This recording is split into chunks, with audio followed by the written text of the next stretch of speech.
The scent of rain-washed pavement and rich coffee filled the sophisticated cafe, a polished oasis in the heart of the city's Citadel district. Alara Vance pushed through the heavy glass door, her cheap umbrella leaving a trail of drips on the gleaming slate floor. The morning's peak had passed, yet every table was claimed by powerful figures in sharp attire, their hushed discussions a low hum of authority. At 34, Alara, in her slightly worn blazer and sensible shoes, felt like a ghost haunting a world she didn't belong to. "Just a few minutes," she murmured, glancing at her phone. "A few precious minutes to go over my proposal before the hearing that could secure a future for me and my 7-year-old, Luna." After 3 years of balancing odd jobs with her studies in territorial logistics, this position within the Thorn Dominion was her only chance at true security. Rain lashed against the tall windows as Alara desperately searched for a single empty seat. Her eyes settled on a corner table where one man sat alone, the vacant chair opposite him her last hope. Holding her portfolio against her chest like a shield, she navigated the tables with caution. "Excuse me," she began, her voice barely a whisper. "May I sit here for just a moment?" The man looked up, and the air left Alara's lungs. Even seated, his presence was an undeniable force, a palpable aura of command that filled the space around him.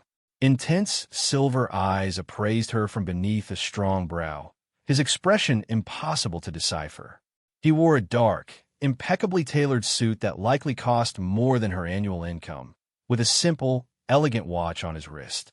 In front of him was a plate of untouched food and a cup of black coffee. "Only if you eat as well," he responded, his voice a low baritone that resonated deep in her chest. He gestured to his plate. "I have no tolerance for waste, and my appetite has abandoned me." Alara hesitated, thrown by the unexpected command. The clock on the wall was a stark reminder that she had no other choice. "I really couldn't." "Please," he insisted, the word carrying an unspoken weight. "Consider it a service to me." With a hesitant smile, Alara accepted, sliding into the chair. "Thank you. My name is Alara Kalen," he said simply, pushing the plate of food closer to her. No title, no family name. She took a tentative bite, the rich flavor a sudden, shocking reminder of her own hunger. She had skipped her morning meal to get Luna to her sitter's house on time. The food momentarily eclipsed the anxiety knotting her stomach. "An important matter?" Kalen asked, his gaze flicking to the portfolio she'd placed on the table's edge. "A hearing," she confessed, "for a position within the Thorn Dominion." A flicker of something, surprise, or maybe intrigue, crossed his features. "A competitive domain." "I know," Alara said, taking another bite to steady herself. "But their community welfare programs are unmatched, and they value loyalty. I need that kind of stability for my daughter." Kalen's expression shifted, becoming more focused. "You're a single parent?" Alara nodded, familiar with the question's subtle judgment. For the last 5 years, her father decided a family wasn't part of his life plan. She instantly regretted the bitterness in her tone. "I'm sorry, I don't normally share so much with a stranger." "Sometimes strangers are the easiest to confide in," Kalen replied, glancing at his own watch. "What position are you petitioning for?" "Strategic Community Coordinator," Alara answered, opening her portfolio to a page displaying a streamlined proposal. "I've been doing freelance logistical work while finishing my certifications, but with Luna getting older, we need something more permanent." Kalen leaned in, his silver eyes scanning the page with an astonishing intensity. "Your methodology is unconventional." A wave of pride and doubt washed over her. "Too audacious?" "Bold," he corrected. The Dominion could use more bold thinking. The storm outside grew stronger, its rhythm a dramatic backdrop to their conversation. For the next 10 minutes, Kalen posed surprisingly sharp questions about her strategies, challenging her assumptions on resource allocation while nodding in approval at her innovative community outreach ideas. His understanding of territorial management was profound. "You seem to know a great deal about Dominion logistics for an outsider," Alara noted as she began to pack her things. As her departure time neared, a faint smile touched Kalen's lips. I have interests in various territories. Well, thank you for the meal and for the unexpected review session, Elara said, standing up. And for the table. Good luck, Elara, he answered, his gaze holding hers for a heartbeat too long. Remember, they need your strength as much as you need their protection. Buoyed by a newfound sense of purpose, Elara braved the rain again, making her way the 3 blocks to the formidable Thorn Citadel. By the time she entered the vast, imposing lobby, her shoes were damp, but her resolve was ironclad. A stern-faced attendant directed her to the 48th floor, where Lyra, the head of internal affairs, greeted her with a polite but formal smile. Elara Vance. This way. The council is eager to meet you. The hearing chamber was not the small office she had envisioned, but a sweeping room with a long obsidian table where 6 high-ranking officials sat examining her file. At the head of the table, a single ornate chair stood empty. We are just waiting for the Alpha King, Lyra explained. He insists on personally attending the final hearings for strategic positions. Elara's stomach plummeted. The summons had mentioned a council review, not an audience with the sovereign ruler of the entire territory. She carefully placed her portfolio on the table, suddenly grateful for the strange preparation she'd just received. The chamber doors swung open, and Lyra's posture immediately became one of deep respect. Ah, Alpha King Thorn, thank you for joining us. Elara turned, her polite smile freezing as a pair of familiar silver eyes met hers. Kalen Thorn, not just some powerful man, but the Alpha King himself, ruler of the Thorn Dominion, stood there, his expression giving no hint of their earlier meeting. Ms. Vance, he said, his voice even as he extended a hand. We meet again. The council members traded looks of confusion as Elara tried to reconcile the two realities. The man who had shared his food and critiqued her proposal was the very same Alpha who held her future in his hands. You are acquainted? Lyra asked, her surprise evident. Before Elara could find her voice, Kalen took his seat at the head of the table. Ms. Vance and I had a fascinating discussion on community strategy this morning. In fact, I would say we've already conducted half of her hearing over breakfast. A ripple of uneasy laughter went through the room. Elara felt a dizzying sense of disorientation. Had he known who she was? Was this all some elaborate test of character? Well then, said a silver-haired elder with piercing eyes, perhaps you would care to share some of those strategies with the rest of us, Ms. Vance. Taking a deep, steadying breath, Elara opened her portfolio. As she began to speak, she could feel Kalen's gaze on her, his expression unreadable. But behind that stoic facade, she thought she saw a flicker of respect, or perhaps something far more complex. Little did Elara realize that this chance encounter had ignited a chain of events that would reshape not only her career, but her entire life, and Kalen's, in ways neither could ever foresee. The rainy morning that started with a simple request, "May I sit here?" was about to lead them down a perilous new path, one fraught with political intrigue, personal revelations, and the dangerous reality of bridging the chasm between their two worlds.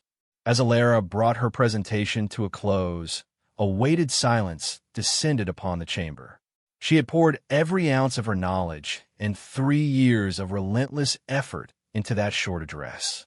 The lead strategist, a formidable woman named Althea, with sharp features and an even sharper mind, gave a slow, appreciative nod. Your concept for integrating lone shifters and strengthening family units is innovative, Ms. Vance, she stated. I do, however, question the resources required for implementation. Elara was prepared for this. The strength of a digital-first outreach is its adaptability, she explained, bringing up her resource allocation chart. We can initiate pilot programs in smaller sectors, allowing us to refine the approach and minimize risk before a territory-wide deployment. Kalen leaned forward, his hands steepled before him. And if these pilot programs fail? His eyes locked with hers across the table, and for a fleeting moment, Elara was back in the cafe, caught in the strange gravity of their conversation. She squared her shoulders. Then we learned precisely what our community does not respond to, which is equally valuable, she countered. No community initiative exists in a vacuum. Every interaction builds trust and connection, even if the initial metrics don't show immediate success. The barest hint of a smile touched Kalen's mouth. Connection over simple compliance. An interesting philosophy for governance. It's how I've managed every project I've undertaken, Alara stated. People thrive when they feel they belong, not when they are merely managed. The hearing continued for another half hour, with each council member testing different facets of her experience and vision. Kalen remained largely quiet, a silent observer watching the exchange with a calculating stillness. Only when Lyra indicated the hearing was over did he speak again.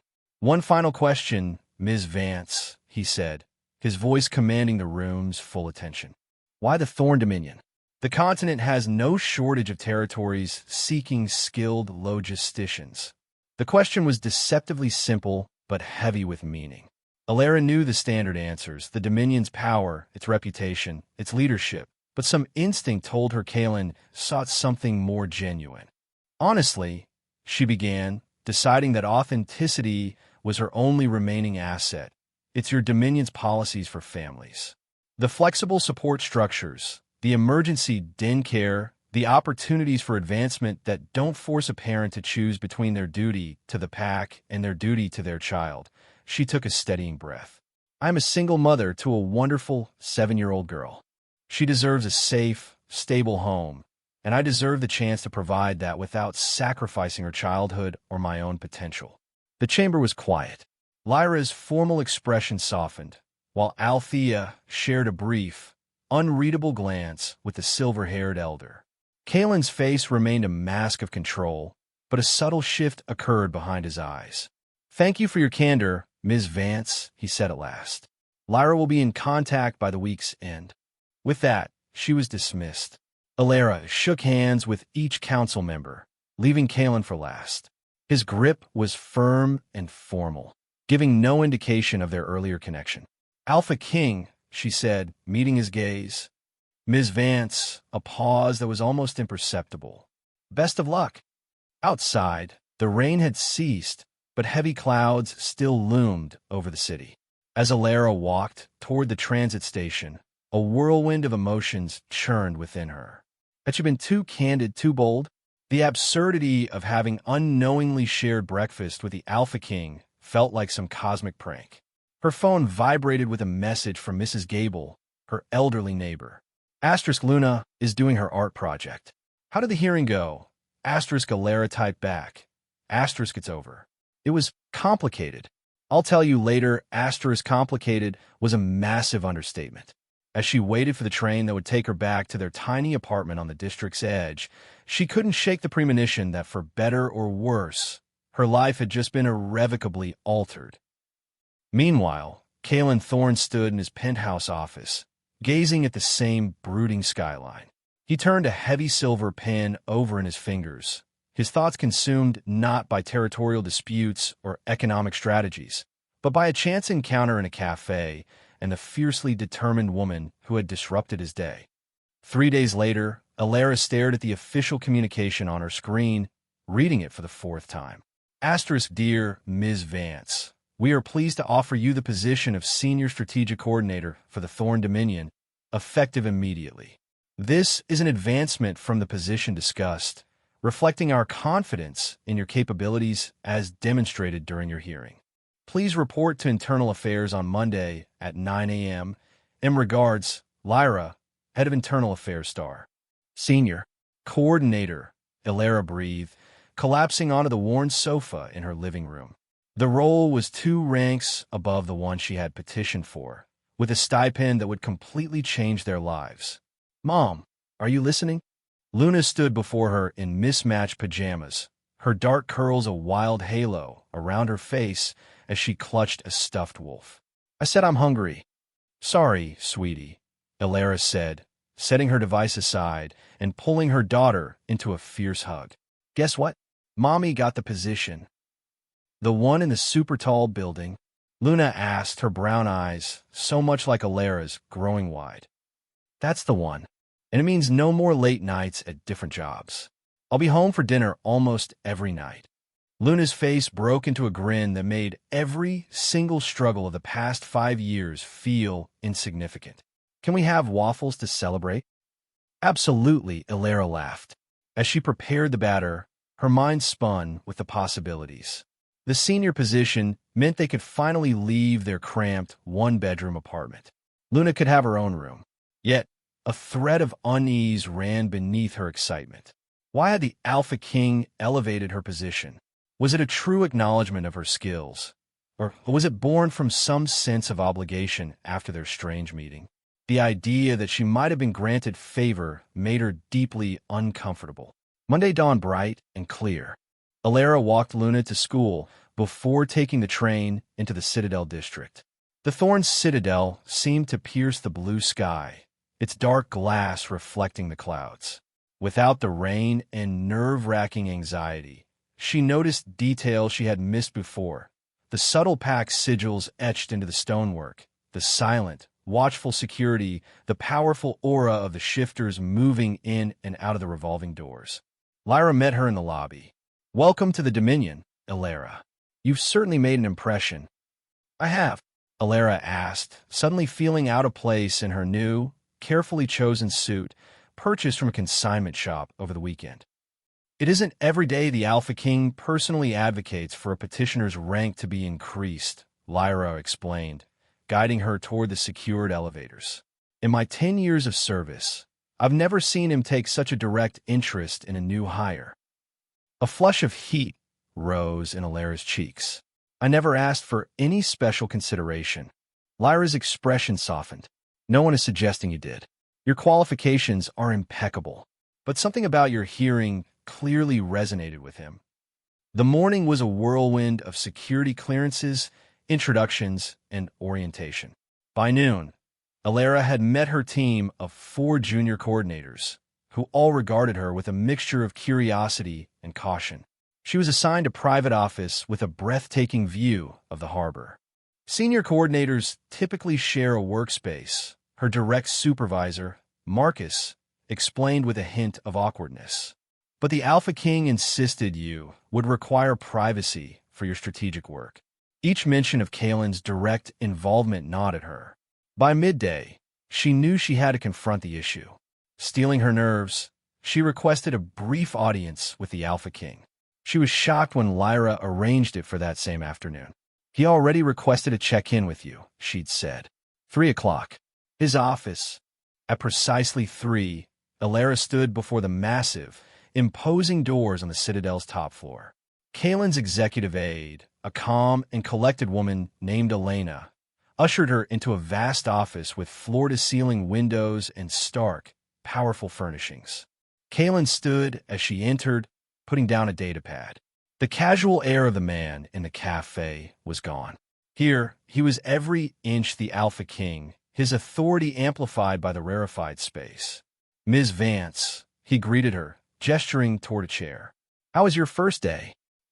"That's what I wanted to speak with you about," Alera said, choosing to remain standing. "While I am deeply grateful for this opportunity, I am concerned about the circumstances of my appointment." Kalen's expression was unreadable. "You are qualified for the position." "For the position I petitioned for, yes," Alera clarified. "But senior coordinator with a private office and the personal attention of the Alpha King. People will talk, sir. I do not want to start my service here under a cloud of perceived favoritism." A long moment of silence stretched between them. "Do you know why I was in that cafe last Thursday?" Kalen finally asked. The question surprised her. "I assumed you were having breakfast." "I was avoiding my 8 a.m. council briefing," he admitted, the corner of his mouth twitching. "Quarterly territorial reviews. Tedious, but necessary. I was delaying the inevitable." Alera waited, uncertain of his point. "Then you approached my table," he continued, leaning back against his desk. "Soaked, obviously stressed, but you were direct. You asked for what you needed. When I made my strange request about the food, you adapted. And when you spoke of your strategies, your entire presence shifted. You weren't just reciting theories. You were speaking with vision. He stood to his full height, his gaze pinning her. I built my reign by recognizing talent and potential, Ms. Vance. You possess both. The rank increase was not a favor. It was a strategic investment. The Dominion needs people who can see beyond established protocols. His words began to ease some of her tension. Still, the perception will vanish when your work speaks for itself. He cut in. I am not concerned with pack gossip. You shouldn't be either. His confidence was as commanding as it was reassuring. Thank you for the clarification, Elara said finally. Now, Kalen said, his tone shifting to business. Your first assignment. Althea informs me our family and community outreach division has been underperforming. I want your eyes on their strategy. The sudden shift to work was jarring, but she welcomed the chance to prove herself with action. I'll need access to all their previous data. You will have whatever you require, Kalen assured her. And on this, you will report directly to me. As Elara turned to leave, a silver-framed photo on a side table caught her eye. It showed a younger Kalen with an older man who shared his intense features, both dressed in fishing gear and holding a large catch. My father, Kalen said, following her gaze. He founded the Dominion as a coalition of struggling packs 30 years ago. He passed last spring. The unexpected personal detail offered a rare glimpse behind the Alpha King's facade. I'm sorry for your loss. Kalen gave a single, sharp nod, his expression unguarded for a brief moment. He would have liked your approach. He always said our strength was in our people first, our power second. The moment passed as his aide appeared at the door to announce his next meeting. Walking back to her new office, Elara felt more certain. The position was real, and she had earned it. Now, she just had to prove Kalen's faith in her was justified. In the following weeks, Elara immersed herself in the community outreach project. Her life settled into a demanding but fulfilling new rhythm. Her relationship with Kalen remained strictly professional, confined to weekly progress reports. Still, she couldn't ignore the subtle changes in his demeanor during their meetings. A slight relaxing of his formal posture, a rare flash of humor, an openness to her most unconventional ideas. She had no way of knowing how often Kalen found himself contemplating their conversations, struck not just by her strategic mind, but by her unwavering focus on creating a stable life for her daughter. In his world of power plays and ancient alliances, such a pure and simple purpose felt profoundly genuine. The annual Winter Solstice Gala for the Thorn Dominion's highest-ranking members and key allies had been on the official calendar for months. Held at the city's Grand Historical Museum, it was a major political and social event. For Elara, now 3 months into her role, it was a source of both excitement and profound anxiety. You have to be there, Althea insisted during a department lunch. To miss the Solstice Gala is a political misstep. I know, Elara sighed, but my usual sitter is out of town, and Luna is too young to be left alone. Marcus, who had become a supportive colleague, offered an idea. Bring her. There's no official rule against it. Several of the elders bring their grandchildren. The museum has that beautiful enclosed garden. She would love it. The suggestion took Elara by surprise. Would that be appropriate? Technically, Althea confirmed with a wry look, though it's usually the children of the ruling council, not administrative staff. That afternoon, a knock on her office door made her jump. Kalen stood there, looking as commanding as ever. Your projections for the Lone Shifter Integration Program are impressive, he stated, stepping inside. A 15% increase in positive engagement in the last quarter alone, Elara confirmed, her professional pride momentarily eclipsing her worries. The authenticity of the outreach is working, Kalen acknowledged. He paused, then his gaze became more direct. Will you be at the Solstice Gala? The question caught her off guard. I'm hoping to, she hedged. I'm just trying to sort out childcare. A flicker of understanding crossed Kalen's face.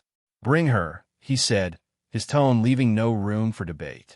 The Dominion prides itself on being family-centric. We should embody that principle, not just write it into our policies. Are you certain? Althea mentioned. It is settled. Kalen interrupted with an air of finality. I will let the event coordinator know to expect you both. After he departed, Elara sat in stunned silence. The Alpha King had just personally sanctioned her bringing Luna to the most exclusive event of the year. The gesture was kind, yet it rekindled all her old fears about favoritism. That evening, she broached the subject with Luna. How would you like to go to a very fancy party at a beautiful museum? It will have music and amazing art. Luna's eyes went wide, like a princess at a ball. Elara laughed. Sort of, except we'll be home long before midnight. Can I wear my star dress? Luna asked, her excitement palpable. Of course, you'll be the most beautiful girl there.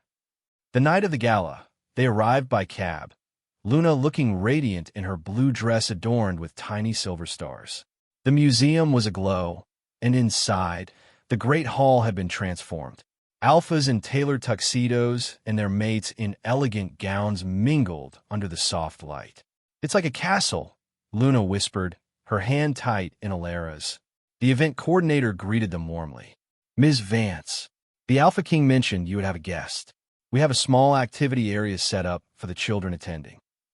Relief washed over Elara. Once Luna was happily occupied with art supplies under the supervision of a designated caretaker, Elara began to navigate the powerful crowd. She was speaking with Lyra when a familiar, deep voice sounded behind them. A powerful motivation, Kalen appeared, impeccable in a dark tuxedo. Good evening, Lyra. Elara. The use of her first name was a rare departure for protocol, and Lyra's eyebrow arched slightly before she excused herself with a knowing smile that made Elara's skin prickle. Your daughter seems to be enjoying herself, Kalen remarked, his gaze soft as he looked toward Luna. She is. Thank you for making this possible. A charged silence fell between them. Away from the Citadel's formal meeting rooms, Elara was intensely aware of Kalen not just as her alpha, but as a man. Would you introduce me? He asked, the request unexpected. They walked to the children's area together. Mom, I drew our new apartment in your big work building, Luna announced proudly. It's beautiful, sweetie, Elara said. Luna, this is Alpha King Thorn. He's in charge of Mommy's work. Luna looked him over with a child's unfiltered curiosity. Your building is really tall, she stated seriously. Kalen crouched down to her level, a gesture of deference Elara had never witnessed from him. You're right. It is, he said, his voice gentle. May I see your drawing? As Luna explained her artwork, Elara watched, fascinated. The intimidating Alpha King was gone, replaced by someone patient and genuinely engaged. Do you have any kids? Luna asked. A shadow passed over Kalen's face. No, I don't. Don't you get lonely? She pressed. Kalen's silver eyes met Elara's over Luna's head. Sometimes, he admitted softly, but right now, I'm enjoying my conversation with you. The moment was broken when Marcus approached with a visiting alpha, pulling Kalen back into his official role. Later that evening, as Elara was gathering a sleepy Luna, Kalen appeared at her side. Leaving so soon? Past someone's bedtime, she explained. I've had my driver brought around to take you home, he stated. James will see you arrive safely before Elara could object to the special treatment. Luna let out a huge yawn, deciding the matter for her. As they settled into the car's luxurious leather interior, Luna mumbled sleepily, I like your boss, Mom. He looks at you the way the prince looks at the maiden in my storybook. Elara froze, her daughter's innocent words striking her with the force of a physical blow. She was left alone with that unsettling thought as the car moved silently through the city.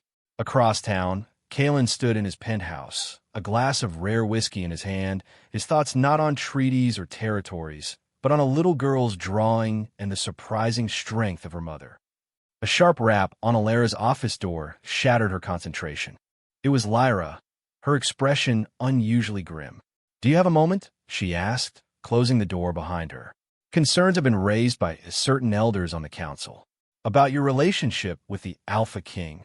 Elara went rigid. My professional relationship with him is entirely appropriate. Perhaps, Lyra conceded, but in a pack, perception is reality. Your swift promotion, this private office, your direct reporting line on the community project, his personal attention at the gala. These things have been noted. I have worked for every bit of this, Elara said, her voice tight. The outreach division has seen unprecedented growth. No one is questioning your competence, Lyra assured her. It is the appearance of favoritism that is causing unrest. Elder Boren has formally proposed a restructuring of the strategic division. Under his plan, your position would be absorbed into Althea's team, severing your direct line to Kaelin. It was a demotion disguised as reorganization, a move to sideline her because of baseless gossip. Has the Alpha King approved this? She asked, her stomach twisting. He has been overseas solidifying the Tokyo alliance, Lyra reminded her. The council meets tomorrow morning to finalize quarterly strategies. Boren will present his proposal then. After Lyra left, Elara sat in stunned silence. Her gaze fell on a photo of Luna on her desk. Everything she did was for the security that photo represented. With a sudden, fierce clarity, Elara knew she wouldn't plead for protection. She would let her work speak for itself. She spent the rest of the day and most of the night compiling data, charts, and testimonials, building an irrefutable case for her value to the Dominion. The next morning, she stationed herself outside the council chamber. One by one, the elders and high-ranking officials arrived. Elder Boren was among the last, his composure faltering slightly when he saw her.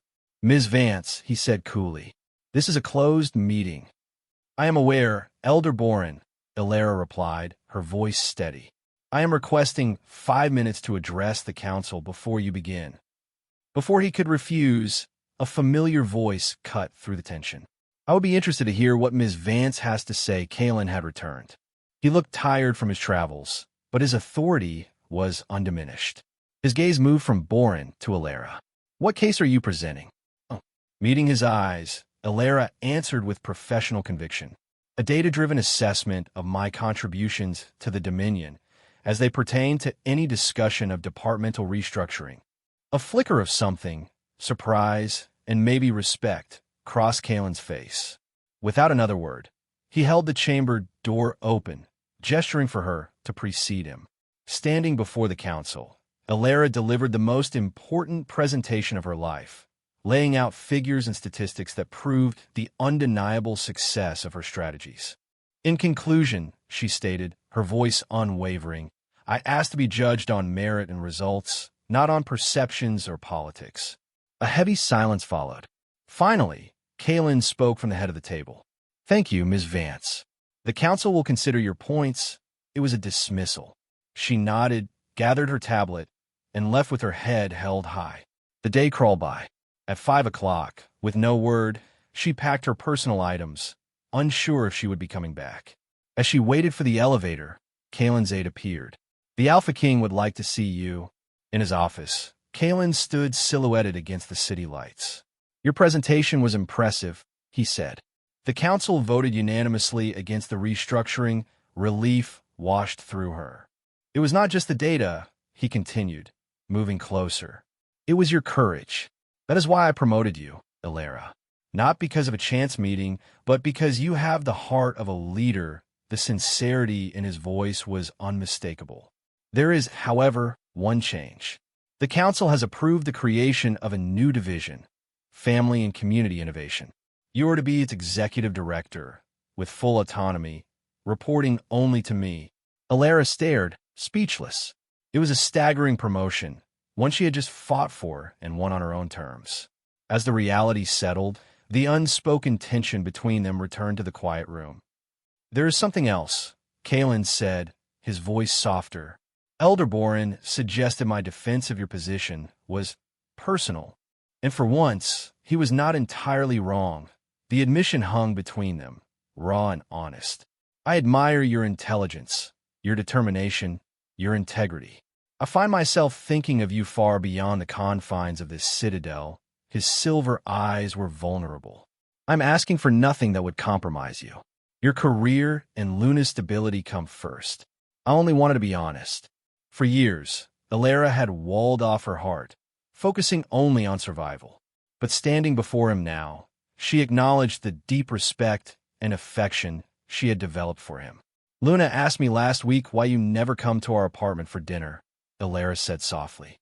"She thinks you look at me like a prince, and princes are supposed to visit." A slow, genuine smile transformed Kaylin's face.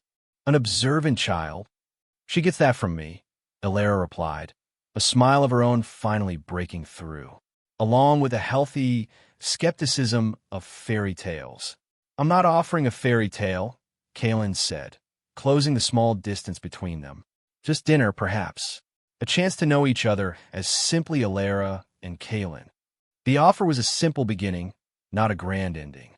And after years of prioritizing practicality, Alara was ready to take a chance on a possibility. "I think," she said, her heart feeling impossibly light, "Luna would approve of dinner. And so would I." Kaylin's smile widened, genuine and unguarded. "Tomorrow evening? I know a small cafe with excellent food." As they shared a laugh, Alara knew her journey was far from over. But she realized that sometimes the most unexpected beginnings, a simple question on a rainy morning, could lead to the most profound destinations. Her path had brought her not just security, but the chance for a connection she had never dared to imagine. It seemed that sometimes happy endings didn't require magic, just the courage to take a seat at an unexpected table and see where the conversation might lead.